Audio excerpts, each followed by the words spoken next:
There we go. Got it. Good morning and welcome to the public session of the for the Philadelphia Commission on Human Relations. My name is Kia Gee and I am the executive director here for the commission. We have a quorum of commissioners, so we will get started shortly. If the person identified as Tiffany, if you are a member of the public, we will just ask that you keep yourself on mute during the course of the meeting. And Monica may change your name just to member of the public. We will have, just to provide a little bit of overview of what we're going to do today. We will go through our agenda, which you should see in the chat shortly. And there will be an opportunity for you to ask any questions that you may have as well. We have our council who are joining us today as well. Good morning for Mr. Ryan McSherry and for Drew Aldinger. All right, so with that being said, I'm going to turn it on over to Commissioner Shalimar Thomas. Thank you, Kia. Good morning, everyone, and welcome to today's Philadelphia Commission of Human Relations public session taking place today, January 20th, 2023. Okay. Can we start the meeting with the approval of meeting minutes? Any corrections? Okay. No corrections noted. I move that we accept the minutes and that they are submitted into the record. Next up are cases recommended for closing. I will ask for recusals after I read the cases. The cases recommended for closing are as follow. Under employment, we have Rachel Cipielli versus Philadelphia Society for the Preservation of Landmarks. Ahmed Sharif versus Independence Lofts. John Wise versus Prajna Strategy LLC, and Kristen Clark and Cheryl Heller. Carlita R. Owens versus Horizon Correctional Healthcare. Cheryl A. Patterson versus Children's Crisis Treatment Center. Under housing, we have Edwin Marrero versus Nicola Procopio and Teresa Procopio. Under public accommodation, we have Blaze Waters versus Advanced Diagnostics, Francis Horst versus Greater Philadelphia Health Action Incorporated, GPHA Incorporated, Dental and Behavioral Healthcare, Editus Addy. Doris D. Crawford versus CVS Health.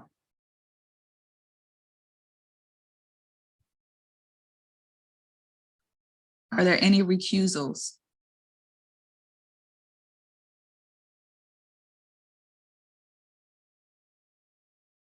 Thank you. No recusals have been noted. Please note that consistent with Pam's memo, the case John Wise versus Prajna will be both reopened and reclosed and now classified as a right to sue. With that said, can I have a motion to accept these cases? I see a motion by Commissioner Albert. Can I have a second? Thank you. All in favor?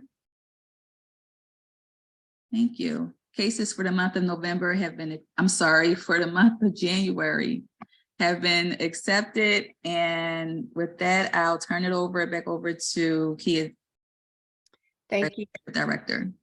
Yes, thank you, Shalimar. Okay, I have a few updates to share. I'll start with legislation. This month marks the 1-year anniversary of the city's ban on pre-hire testing for marijuana. We are still in the process of approval for the regulations that we drafted, but just to give a quick overview of what those regulations will entail, they are as follows. There will be an exception. There are exceptions proposed for those who regularly work on active construction sites, those who regularly operate heavy machinery, those who regularly work on or near power or gas utility lines, those who operate a motor vehicle on most work shifts, those who whose work relates to fueling an aircraft, providing information regarding aircraft weight or balance, and maintaining or operating the aircraft. There was also an exception proposed for those whose work for which, if they were impaired, would impose an immediate risk of death or serious harm to another employee. The law department is currently reviewing those regulations and is very likely to approve them within the coming month. As that goes through the process, we will be doing a social media blitz just to make sure that the public is aware of the regulations and the exceptions. And we will also host a Q&A for the public and as well as employers regarding the pre-hire ban on marijuana testing. In terms of community engagement, prevention, and education, on Friday, January 6th, we hosted the People United to Stop Hate symposium. And that was an opportunity where we gathered local law enforcement, state law enforcement, as well as federal partners, as well as community partners, our appointed commissioners and community stakeholders to talk about the state of hate in the Pennsylvania, particularly the southeastern Pennsylvania region, and our responses to hate. Deputy Director Randy Duque will provide a bit of an overview at the end of my report, and he will also discuss some specific data for the city in terms of hate tracking.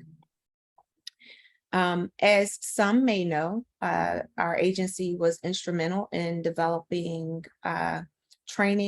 bias training for the Mummers Parade, for those who participate in the Mummers Parade.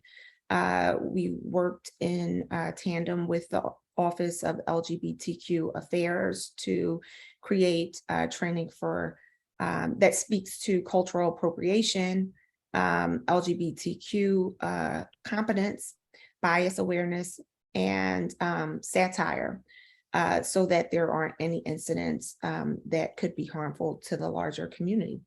Deputy Director Randy Duque was present on site during the Mummers Parade this year, and we are happy to report that there were no incidents of unexpected bias that we observed.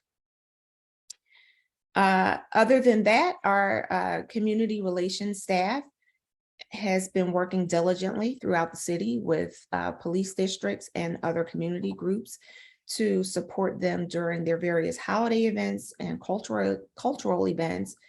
And they have been connecting neighbors to resources within their respective communities. In terms of conflict responses, HR Representative Carlos Aviles, as well as Abigail Sue, have been mediating an incident in the 24th Police District. And their mediation efforts have resulted in an agreement between the parties. HR Representative Abigail Sue is also working with George Washington High School to mediate ongoing issues with Russian and Turkish students who have been fighting with African-American and who have been engaged in conflict rather with African-American and Latino students. HR Representative David Oliver is also working and providing ongoing support to Dobbins High School regarding student safety concerns. We're happy to report that this month he was able to secure a police presence at dismissal so that to decrease the likelihood of violent incidents that would occur after school. And finally, Deputy Director Randy Duque was on hand at a community meeting to support families in the Port Richmond area of the city after an explosive fire on New Year's Day, house fire on New Year's Day. So we are continuing to provide support as necessary. In terms of upcoming events, on Thursday, January 26th, I will be accompanying the mayor to the premiere of Rebuilt from Broken Glass. Some may remember from last year, I provided remarks for that event.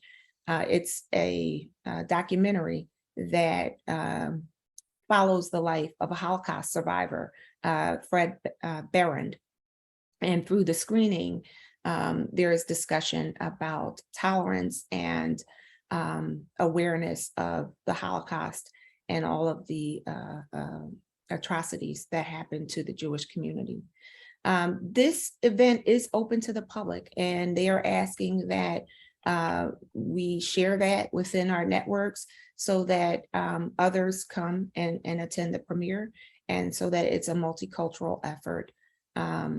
It's a multicultural event and not one that's just centered on for only a Jewish community. So please share that with your networks. It will occur at the Weitzman National Museum of American Jewish History on January 26th at 6 p.m. Finally, we will have on February 6th a follow-up to our PUSH symposium, where we will convene leaders within the city of Philadelphia to discuss and understand the protective factors that lessen hate and bias, and how they can begin to develop a prevention strategy within their respective offices.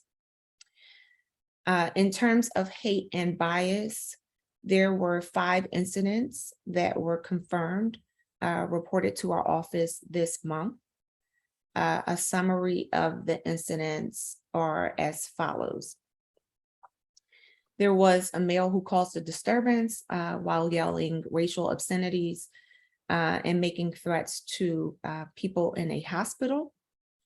There was a group of juveniles who used anti-LGBTQ slurs before attacking a complainant on a SEPTA train. There was also anti-Black graffiti that was found on an apartment complex parking lot. And then we had a trans woman who was threatened and assaulted by a family member who also used racial anti-trans slurs against her. And then finally, we had a white male resident who was harassing Black elderly residents in their neighborhood.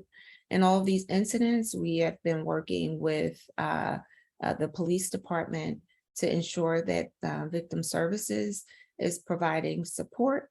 And we are also in contact with the victims to ensure that if they need any additional support, we are there to provide and or connect them with additional resources. With that being said, I am going to turn my report, this portion of my report, over to Deputy Director Randy Duque, who will review the state of, the year-end report for the state of hate in Philadelphia, and also provide just a quick overview about the PUSH summit, the PUSH symposium. So Randy, I'm going to turn it over to you. Good morning, everyone. I want to actually provide a real quick synopsis of the PUSH summary, symposium that we held first, so you can get an overview and of what was discussed, and then we can dig deeper into information of last year's recorded hate and bias incidents. So with that said, I'm going to share this quick little recap of our symposium. As Director Gee had mentioned, we held a symposium that was really for the Southeast Pennsylvania area, where we invited various partners from federal, state, local offices, law enforcement, and other offices, human relations commissions, and as well as community organization leaders. And due to it being an in-person event and limited space, we wanted to target it to make sure it's directed towards people who are doing the work in their respective communities. But we also, work here in Philly, so a lot of the information that we provided was pertinent to the city. With that said, we had a full agenda for a 3-hour session that included special remarks from Philadelphia Police Commissioner Outlaw, as well as Special Agent in Charge Jacqueline McGuire of the Philadelphia Field Office, to help create this message of a unified stance against hate in all its forms. Each panel and presenter provide information from a different aspect of it, from the ADL providing a presentation on anti-Semitism, the trending rise in anti-Semitism and anti-LGBTQ hate, to what the federal protections are against hate, as well as the rise in its nexus with domestic extremism. So there we had presenters from the U.S. Attorney's Office as well as the FBI discuss these laws and what's being done on the federal level, or what can be done on the federal level to help prevent and combat these incidents. So here's some pictures from some of the panelists that we had. That included the federal panel. We had a presenter that, as mentioned, will discuss what's called the Cruz assessment on looking at hate and actually hate and school violence from a public health perspective. So this group, Mufflehoon, is a nonprofit that is working with different municipalities to go through various publicly available data to look at risk factors and predictive factors that are causal to, in this case, hate and gun violence. Locally, we had a panel on terms of partnership, actually 2 panels on partnerships.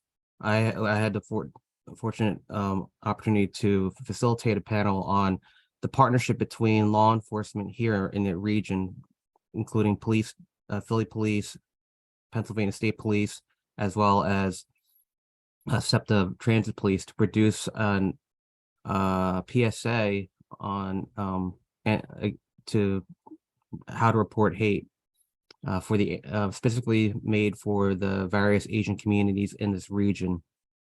This was a partnership that also included the Asian American Chamber of Commerce of Greater Philadelphia.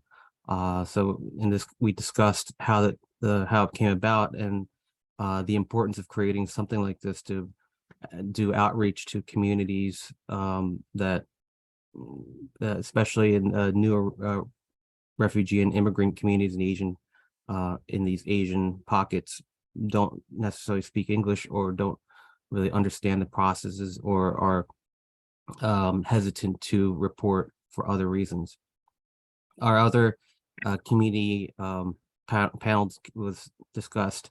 Our overwhelmingly successful project that we had last year, the Black and Gold Leadership Bootcamp Series, which brought together again, appointed commissioners and community leaders in the Black and Asian communities in Philadelphia to have go through a series of dialogue sessions and dinner and dialogue sessions surrounding race relations, with the intent of training them up on doing their own and continuing the work in their own communities and in their own ways.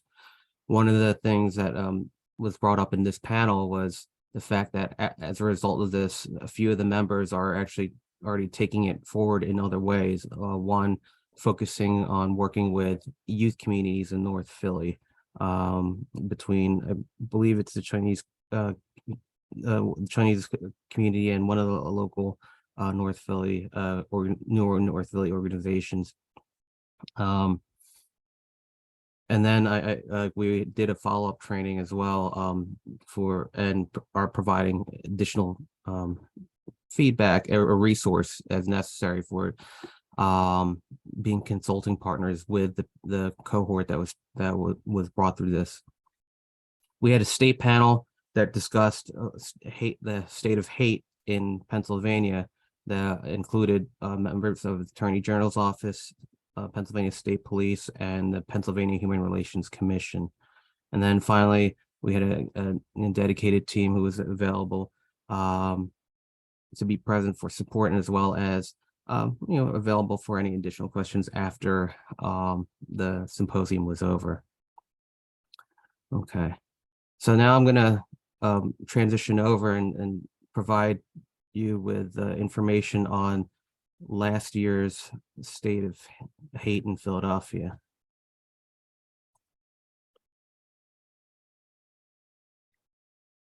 All right, so this presentation, I'll just give it briefly. This was the presentation I had given at the symposium that summarizes what we saw in the past year. In 2022, the PCHR had recorded 111 incidents of hate reported to the agency. This, I'll just say this right now, this number might change to 112. I'm still waiting to find out whether a recent report I just got is hate related or is just happens to be a victim who is of Asian descent. But so once I get more information, that may or may not change. But regardless, we had 100 when at this point the report was made. There's 111 incidents that were recorded, where most of them, 100 or more, confirmed, and only 7 didn't have enough information to provide whether or not it was hate related. Some examples of these incidents included an Asian male getting robbed by 2 males and getting beaten and told to get out of Philly, I hate Chinese people, a gay couple being physically attacked and called the F word during an verbal altercation while exiting a theater, an offender who was arrested after video showed them threatening to burn down an African-American neighbor's house, the Jewish Community Center that received actually several emailed bomb threats throughout the year that included anti-Semitic language, a Ukrainian-owned business vandalized with a pro-Russian war symbol, an unknown neighbor displaying a sign reading "Whites go away," and a group of juveniles verbally harassing a trans woman. So this is just a small piece of the large of over 100 confirmed incidents that we had received last year. This breakdown shows the types of incidents that we recorded by categories. You could see overwhelmingly they fall into the race, ethnic, and national origin category. Due to the past couple of years in the rise of anti-Asian hate, kind of pulled that category out, and if you look, that's we have a fairly high number of anti-Asian hate that was recorded each quarter, and then followed by anti-LGBT events, and then anti-Semitic, and so forth. So you can see it in breakdown. 55% of the total amount of incidents are racial and ethnic and national origin nature. Most of these are either anti-Black or then anti-immigrant. So majority anti-Black and then anti-immigrant, and then API hate. So totally we have 70% of the incidents last year were of some type of racial incident, followed by 21% being LGBT, and then so forth. In terms of types of offenses, most of these offenses, as you could see, are hate speech related. So threats, slurs, or hate speech related acts like just like a hate preacher on a corner kind of thing. Then second, we have property offenses. A lot of the property offenses are graffiti, and then followed by assaults or robberies. In terms of police division, it's a fair spread that we see in each quarter, but a bulk of them at times became the Northeast. So in terms of number wise, you can see in terms of breakdown, just to give you a sense of what's going on.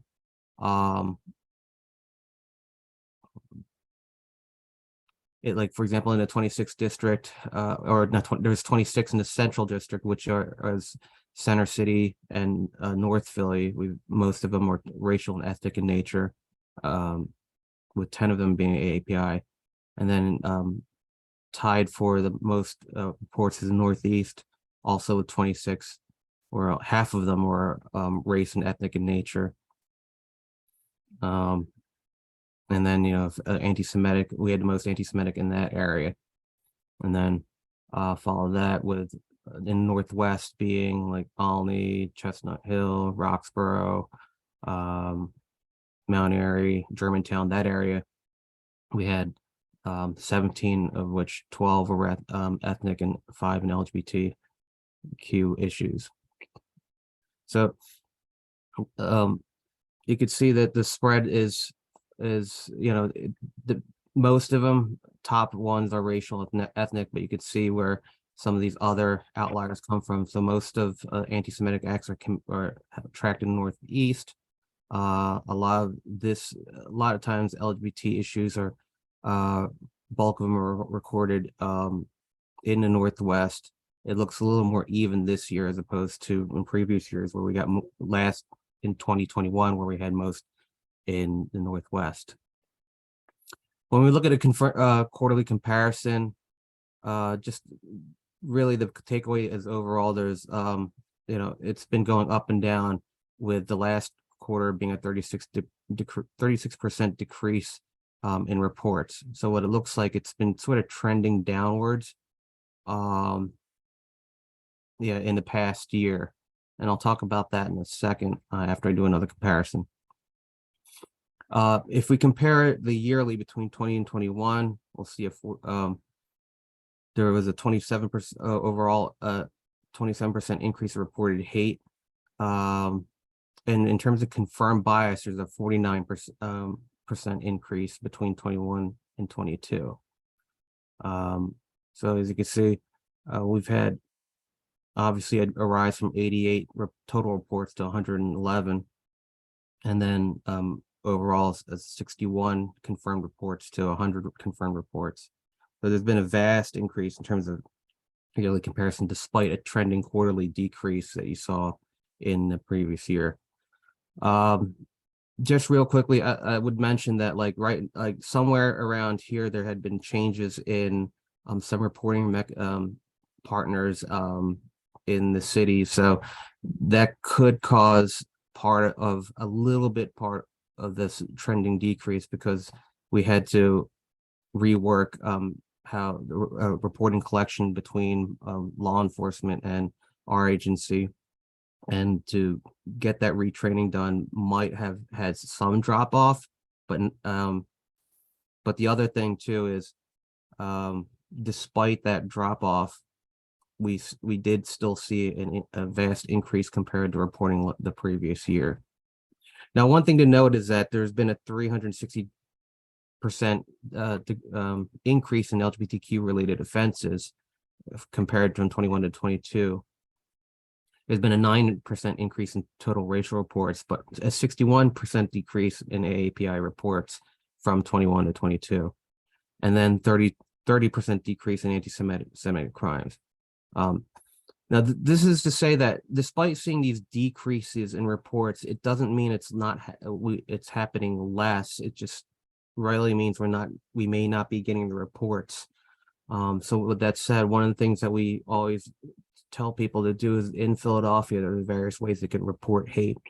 Obviously, in case of emergencies, one should call 911, but there are various ways that people can contact our office, whether it be through our main desk number or hotline, voicemail, or email. They can contact us to report hate. And then since we partner with the various community organizations throughout the city, if there's especially with the ethnic and communities that tend to go through their community organizations, they can report to them who can also report to us. It's just one other takeaway is the importance of reporting these acts is, at the very least, especially to law enforcement, is that if they are a victim of a crime, then they can receive services with victim services with a police report. The other thing that's kind of that's good too is that the Philadelphia Police Department will take bias incidents reports. In other words, non-criminal acts, but they will take those reports too. So you'll actually have a police report number that can be actionable if needed for whatever reason a person might need a police report. And then one footnote, again, all city services are accessible regardless of language preferences. So this is why we also created PSA for the various Asian languages, so that people know in their language that they can report regardless of what language they speak. Okay. All right. With that said, I conclude my report. All right. Thank you, Randy, for that very thorough report. We appreciate that.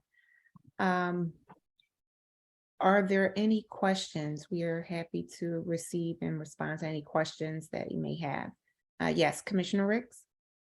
Yeah, Randy, thank you so much. That was really a thoughtful and thorough report. You said there's going to be a follow-up meeting, I think you said on February 6th. Is that something that would be open to the commissioners? This is a city intern for the city department leaders. So this is really a continuation because what I forgot to kind of glossed over was the Mufflehoon organization, when they did that report for the cruise report, community resilience. I forget exactly what the acronym means, but at the moment, but essentially, it looks at hate from different angles, from education to public health to, economy, and obviously public safety.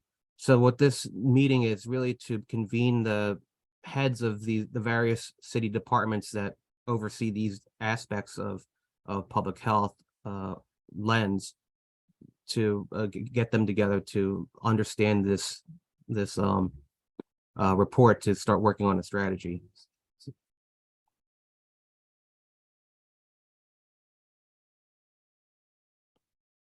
So in other words, it's really for the city departments. Yeah. Okay.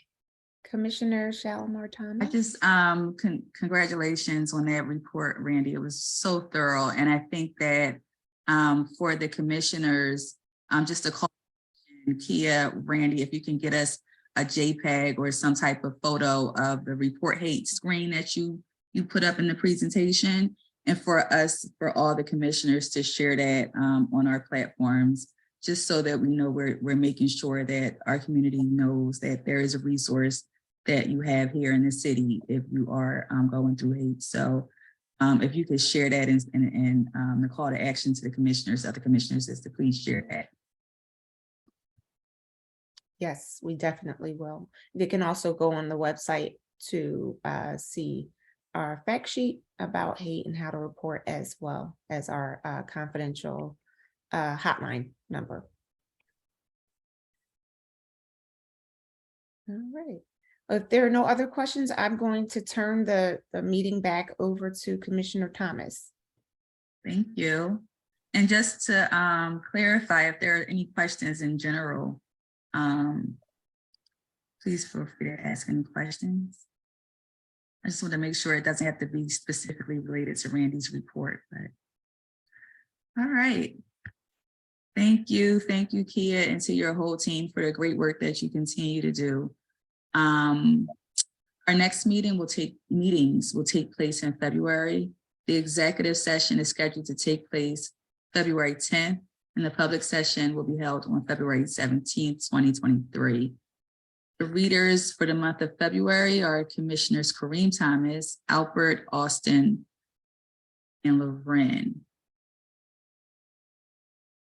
Is that it? I didn't leave you out, Ho, did I?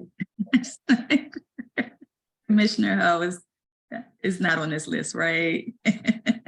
Okay, thank you. With that said, can I have a motion to adjourn?